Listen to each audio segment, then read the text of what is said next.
姑爷来了。大姑娘在正厅讲话，小的带你进去。好。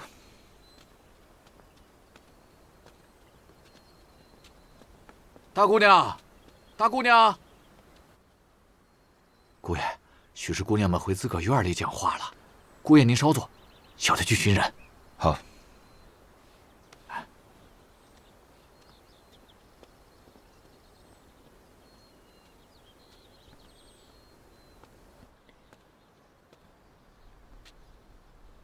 婉雪妹妹，其实有一些话，我一直想跟你说。你说。三伯母，三爷，那不是夫人吗？三伯母是长辈，我有些话想同婉雪妹妹讲，还请您做个见证。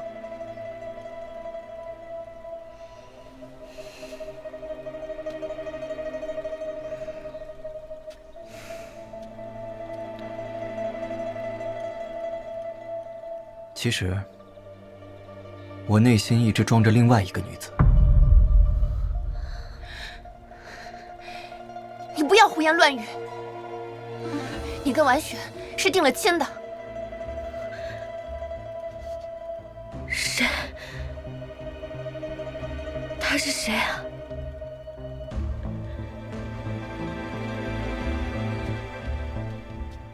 陈玄清，你不是3尺孩童。当知道什么话当讲，什么话不当讲。你说呀。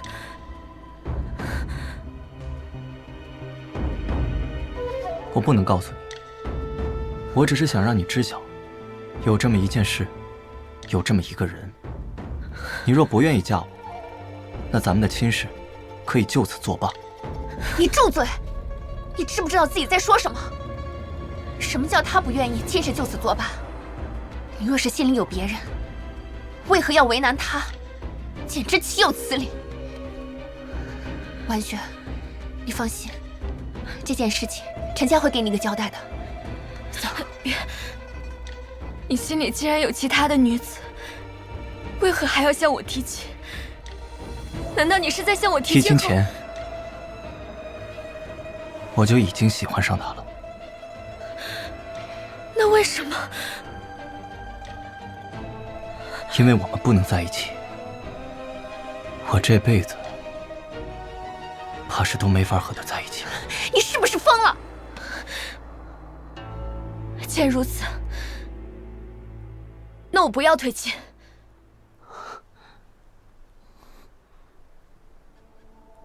我能接受你心里有别人，我还是想嫁给你。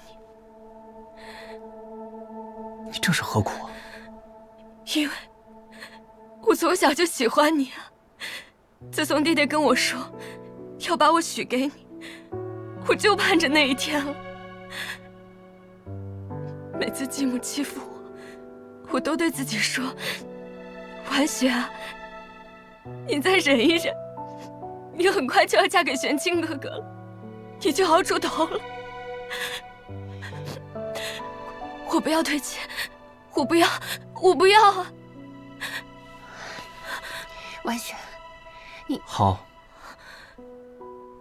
既然你愿意，那我们一切照旧。三伯母，今日之事，还望三伯母切莫告诉他人。多一事不如少一事，您说呢？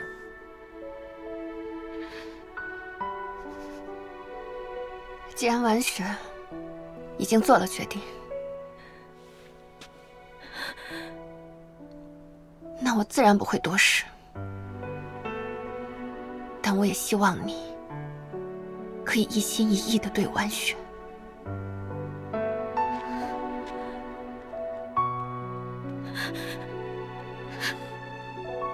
三爷，这今日看到的事情不必与人提起。是。三爷，要不要属下去查查，这究竟是怎么一回事啊？不必。我和景昭之间的事，不必动用那些手段。他会告诉我的。是。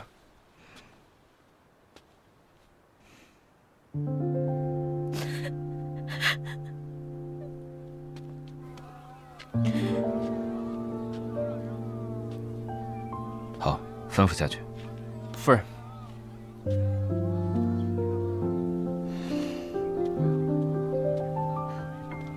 你怎么来了？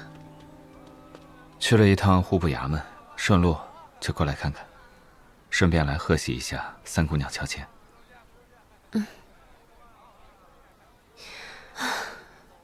正好，我也想回去了。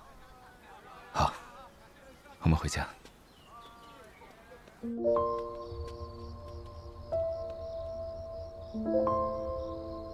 我还要回文渊阁一趟，你先回去休息吧。好吧。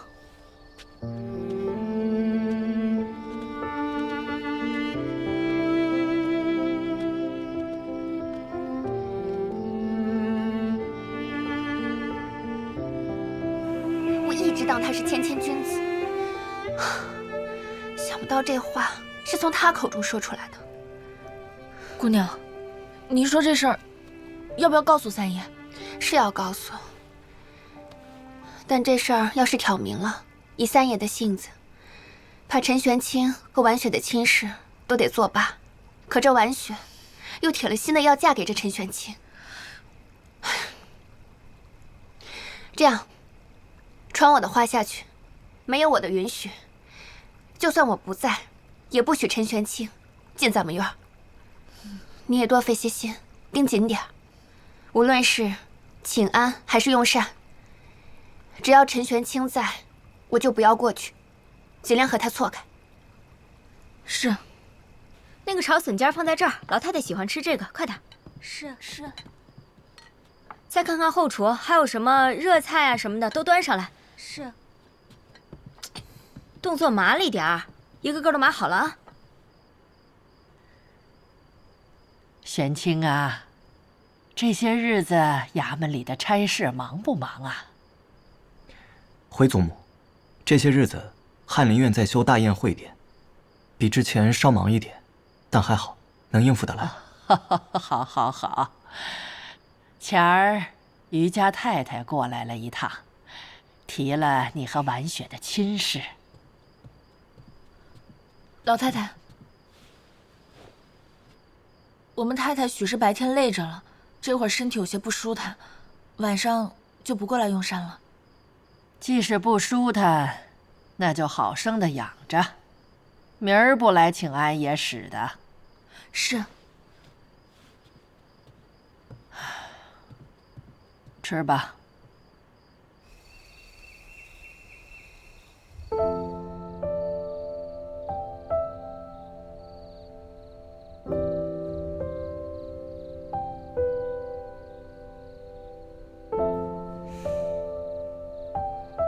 几更天了，到时辰要去上朝了。还有一会儿。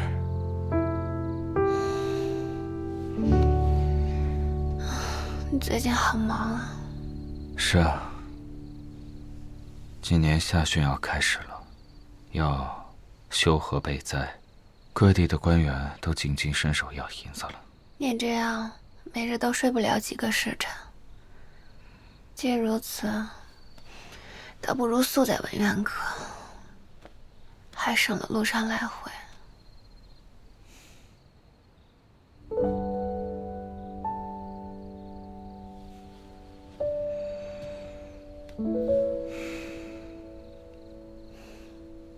怎么了？好好的，怎么甩脸子了？你要我宿在文渊阁？我当然不想，我恨不得你日日都在府里。自我们成亲以来，除了回门，都没有机会好好出去走一走。我不是因为担心你累吗？那现在就去走一走。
你这一大早上去哪儿了呀？我敲了半日的门，没有人应。推开门一看，屋里一个人都没有，你吓死我了。早上的时候，哎呀，这三爷怎么干这么出格的事儿？瞧你说的，三爷干的出格的事儿还少吗？哎，姑娘，那位今早已经走了。走，去给老太太请安去。你是说我一走，顾锦昭就去给祖母请安了？是，哥儿，还有，您跟于姑娘的亲事，老太太交给三太太操持了。什么？这事儿不是一向二伯母管着的吗？怎么变成她管了？我也不知道，听说是三太太主动请缨的。她是故意的。我也觉得是。哥儿，三太太摆明了态度要跟您避嫌，您往后也避避吧。回头于姑娘嫁进府里来，别闹出笑话来了。顾锦昭，哎，哥儿，您要去哪儿啊？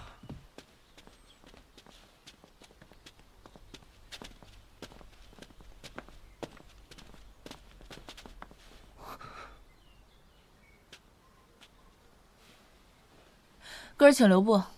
哥儿若是要去寻三爷，只管去前院书斋，此处是后宅，还请哥儿需避讳一些。我是要寻三伯母，有些事要请教。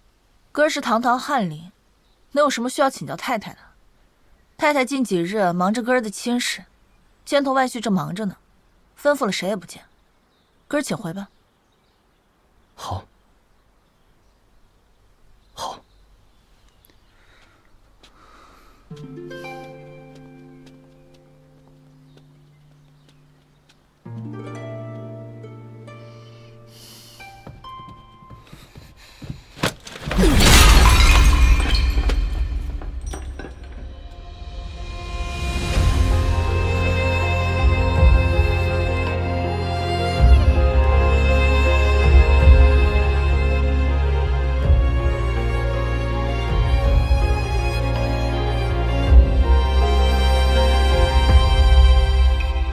是谁在水波深处交换了掌心的温度，让命运的齿轮开始转动，一窗帘亮相天地，冬与春把心事交付，火花飞舞，照亮了夜色入目，独自爱长梦，梦里相思道不尽我，手轻轻拂过，画卷然成落，爱在百转千回里悄然沉默，时光难回我，却恨错过片刻相守，若是相思不结果，你愿我们都淹没。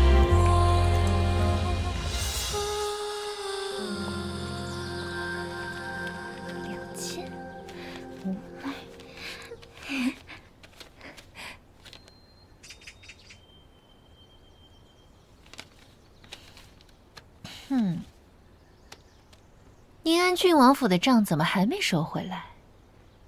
催了好几回了，确实穷，就为了点家产，小妾庶子的恨不得打出脑浆子来。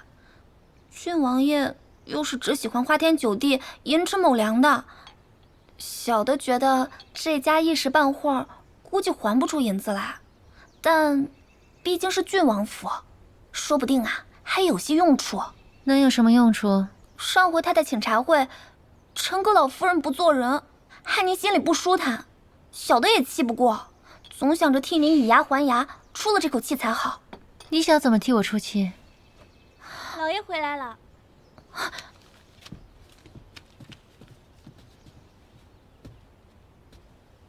嘀咕什么呢？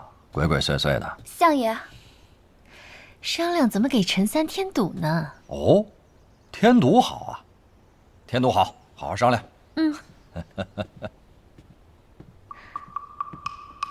你继续说。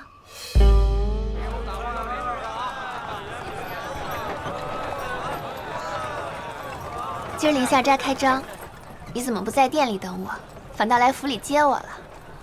对了，初八莲姐儿和姚文秀要成亲，你是想当天早上过去，还是提前1晚住回大新？我就当天去吧，反正我去了，他们也没什么高兴的。大姐姐，我有个不情之请。你说。是穆家想提亲。什么？你声儿大点。是穆家要上门提亲，我不想让他们去大新家，能不能去陈府跟大姐姐提？行啊。怎么，现在不嫌穆公子憨了？许是相处久了，觉得他还挺不错的。原来是为了这件事。婉雪妹妹是不是也好事将近啊？是。过些日子也该去余家请妻了，大概也是今年的事儿。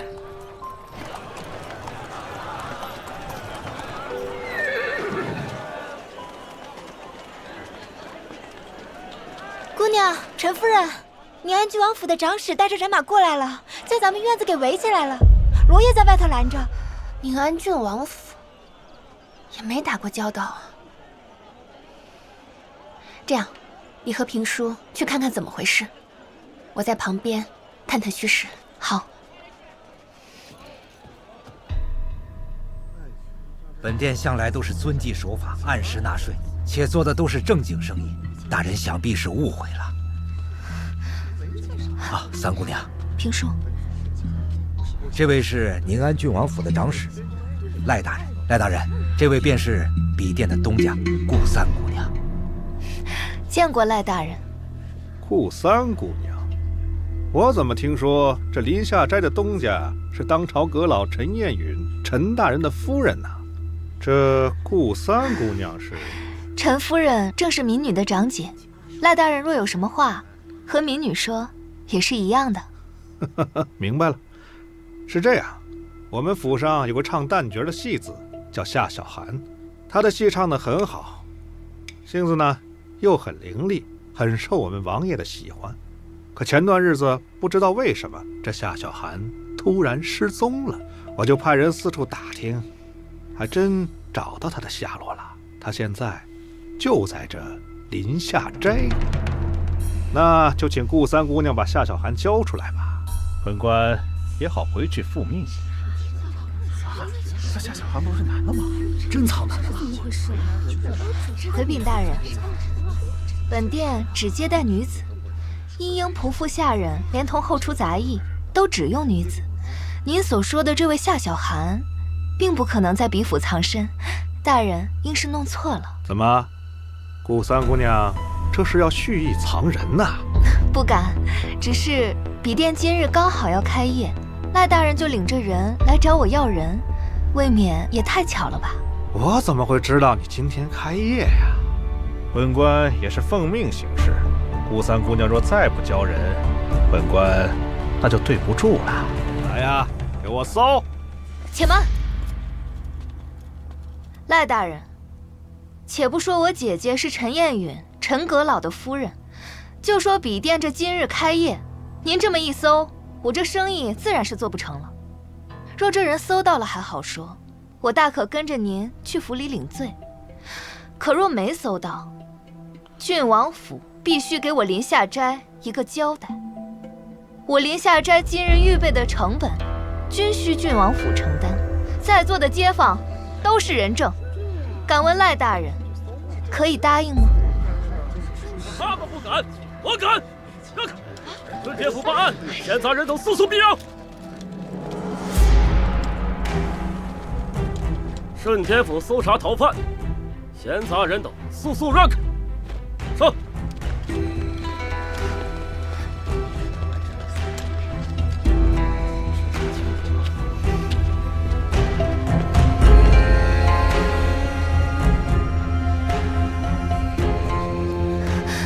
大姐姐，仙下顺天府的人都来了，要不要知会姐夫一声？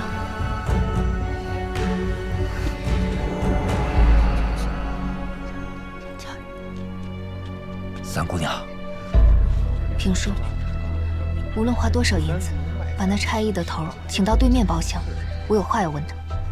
是。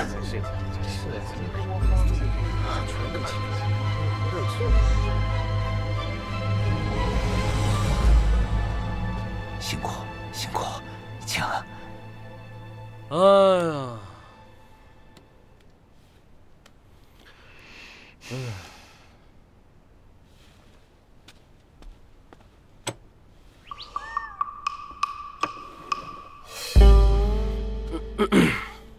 你们先出去吧。是。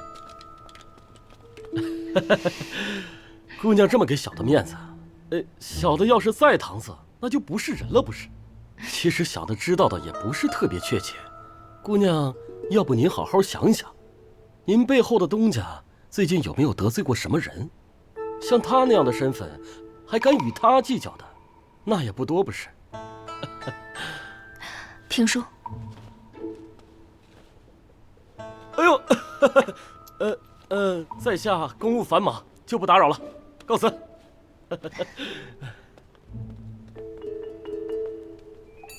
这样的事情见多了，也就没什么好大惊小怪的了。今朝，你怎么来了？我能不来吗？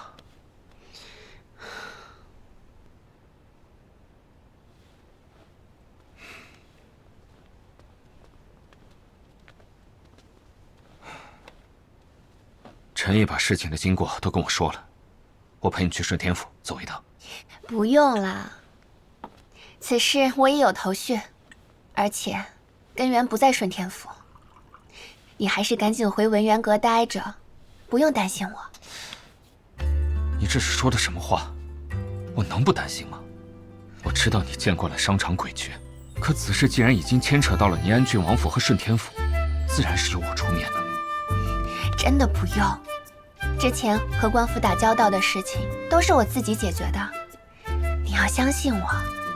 再说了，若是我一碰到事情就想着靠着你，那岂不是打着你的旗号在外做买卖？若是让御史知道了，对你也不好。其实你可以不用想那么多的。我知道了。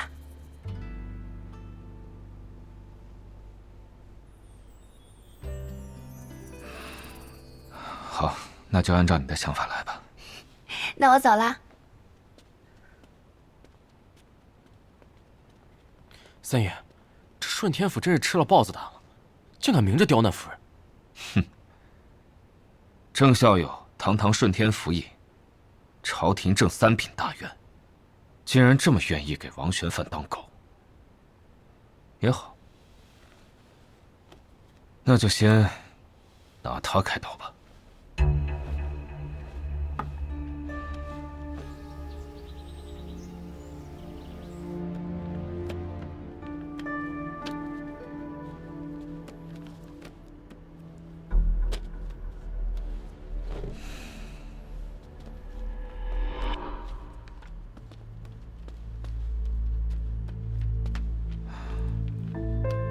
老师，学生要先走一步。今日卓金的铺子开业，没成想被人栽赃陷害，被顺天府的人给封了。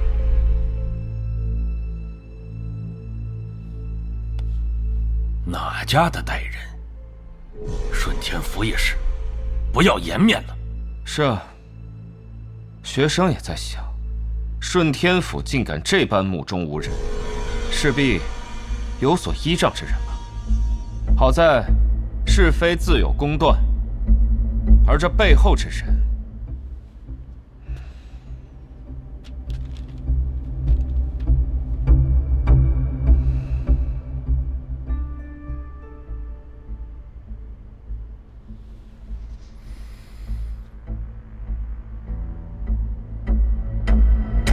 看我干什么？你说呢，王相爷？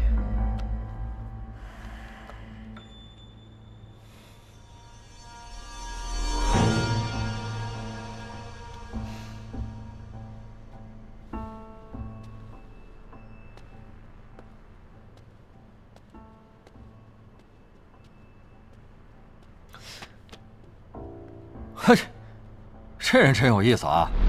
自己夫人在外面吃了亏，跟我有什么干系啊？哎，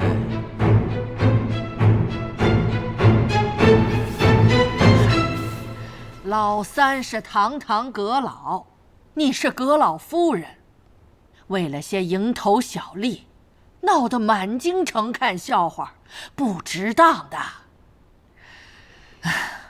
你听我的，为了老三的体面，不管什么林下斋，还有旁的什么生意，能赚多少银子，都别做了。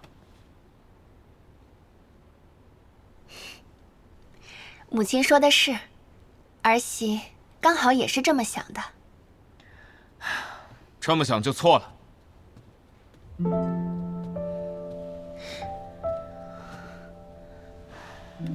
母亲，今儿回来的倒早啊。儿子听说林下斋出了事，便赶忙回来了。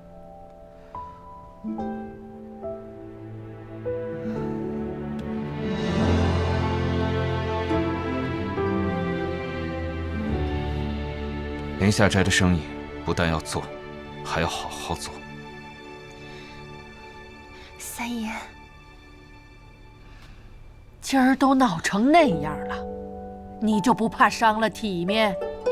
母亲，真正伤儿子体面的，并不是林下斋，而是那些想出种种手段，想欺负我陈彦宇夫人的人。若景昭就此停下所有的买卖，岂不成了我陈彦宇真怕了他们？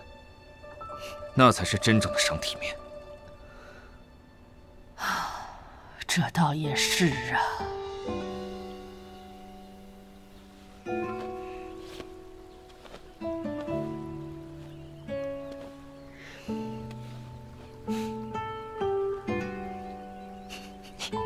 都嫁给我了，还这么喜欢偷看人？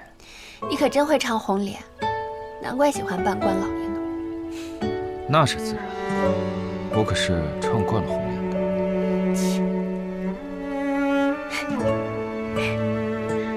陈毅，把你打听到的与夫人说一说。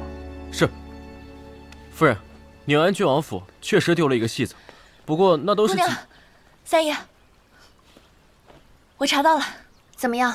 正如你所料，那幕后之人就是王玄范的夫人。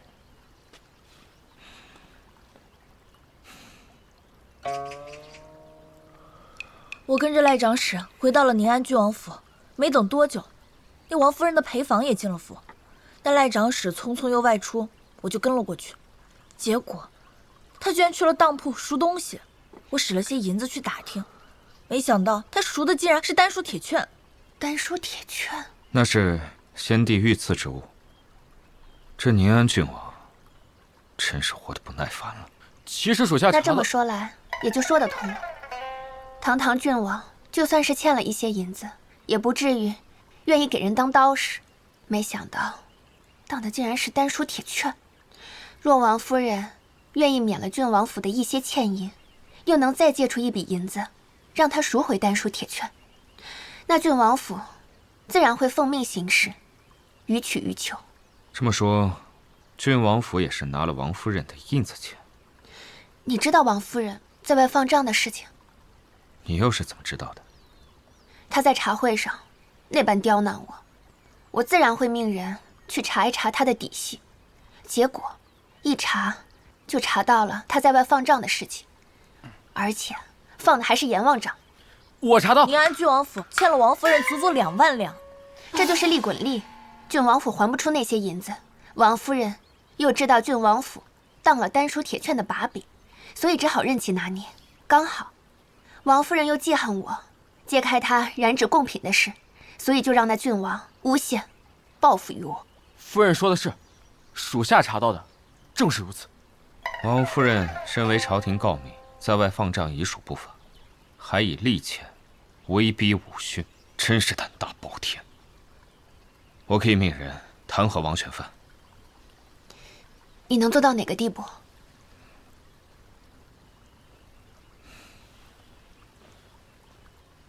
你想要我做到哪个地步？若是不能一下扳倒王选范，就先不着急动手，可以先用我的法子试一试。什么法子？女人的法子，还挺要强。一辈子要强。青浦，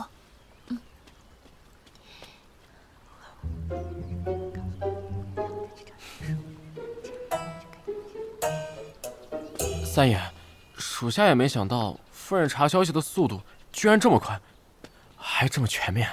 这么看来，你选在京城的那些人有些白费银子了。三爷，兵部那10万件冬衣的事儿已经查出眉目了。哦，武备司抽检，发现有10万件运往九边的冬衣里面，用的一半都是没变发黑的棉花。偏偏承办这一单的是首府夫人的娘家戴家，以至于武备司既不敢把这个事情往上面捅，也不敢真正的把这批冬衣往九边发运，正进退两难。陈烨，你把这个信息透露给青浦，但不要说是我叫你说的。是。哎，江先生，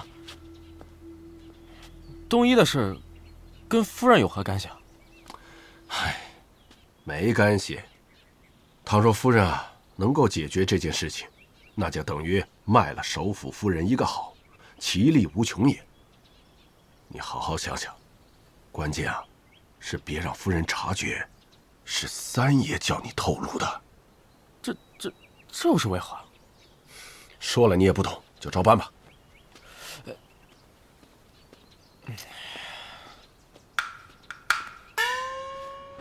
自从有了那一出，许多人都在讨论林下斋，什么只做女子买卖，也不知是什么藏污纳垢之地。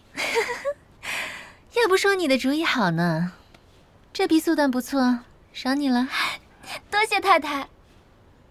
此事原本就是杨某，我倒没指望顾景昭查不出是我指使的，可查出来又如何？他是能骂我，还是能打我，还是能咬我一口啊？有陈三的面子在，林下斋早晚是要解封的。可光解封没用啊，名声已然坏了。往后他再打着只招待女子的噱头，谁还敢去啊？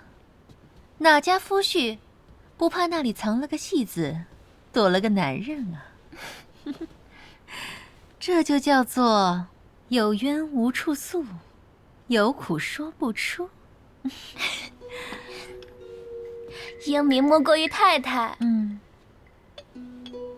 这阵子又放出去12000两，本钱有些不够了，您看要不要再添一些？又放出去这么多？从上个月起，又新添了10来家，都是你告诉我，我告诉你，一个连一个都来了。这朝廷税银虽说收回来不少，但那命中带穷的还是穷啊。那我再给你加5000两本钱。太太，陈府送来的帖子。哟，这送上门来了。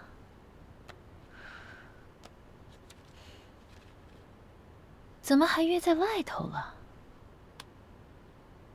这顾景昭花样可真多啊！你背着人约我出来，究竟所谓何事？我是来还您银子的。什么？什么银子？是我铺子里的几个下人。这不，林下斋被封了，发不出工钱来。他们家里又出了事，万不得已，只好去借印子钱。谁知道竟借到了您这儿。哎呀，我也是才知道的。我就说嘛，这印子钱怎么能随便借？赶紧还了吧。这总共借银呢是13000两，实际入手11700两，日息3厘，借了7日，就按10日算，这光这利息就390两，这可真是阎王账。若还不上，保不齐连命都赔进去。还是赶紧还给您吧。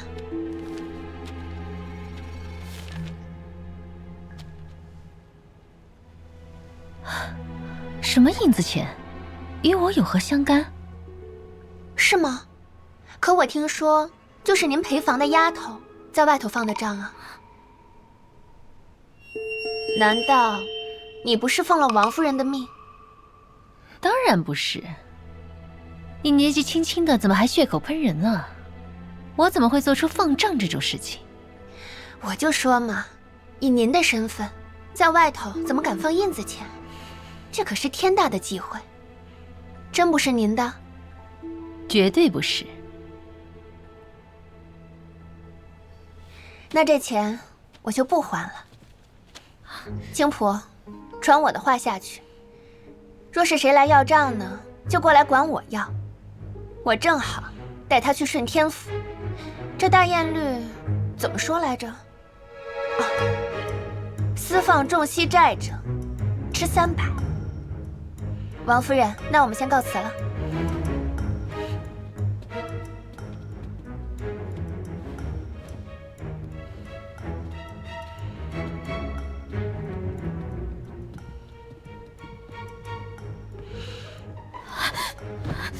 太太，奴婢真的没有想到，那新添的10几家，全都是陈夫人有意派来的人。奴婢该死，奴婢该死！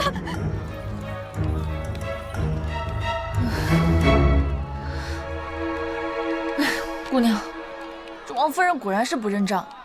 我也没打算让她认，不过就是敲打敲打她，让她知道我也不是平白好欺负的。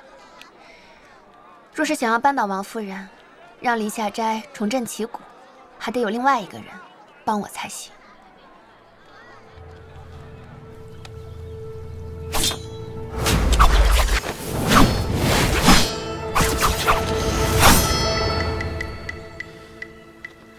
青浦姑娘，今儿怎么得闲练剑了？我每天都练啊。啊，你说现在明明是夏天，却还挺凉快的。你有没有觉得这几年是一年比一年冷了？你说这京城都这样，那九边前线想必更冷吧？哎呀，那将士们的冬衣可不敢耽搁。姚二爷，姑娘，姚哥来了。青浦姑娘，昭景，二哥哥，你怎么这么晚才过来看我？我一进京就直奔你府上。他待你好不好？那就好。快坐吧。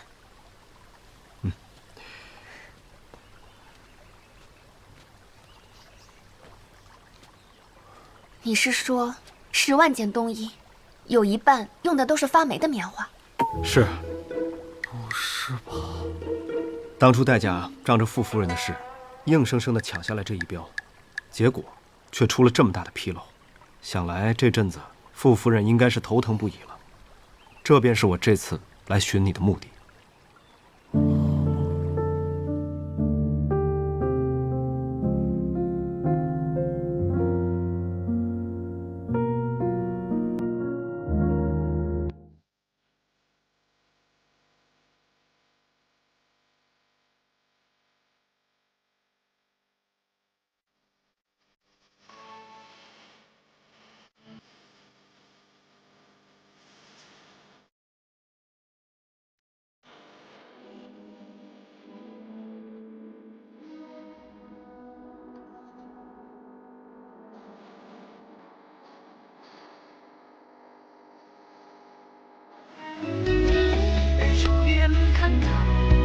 回头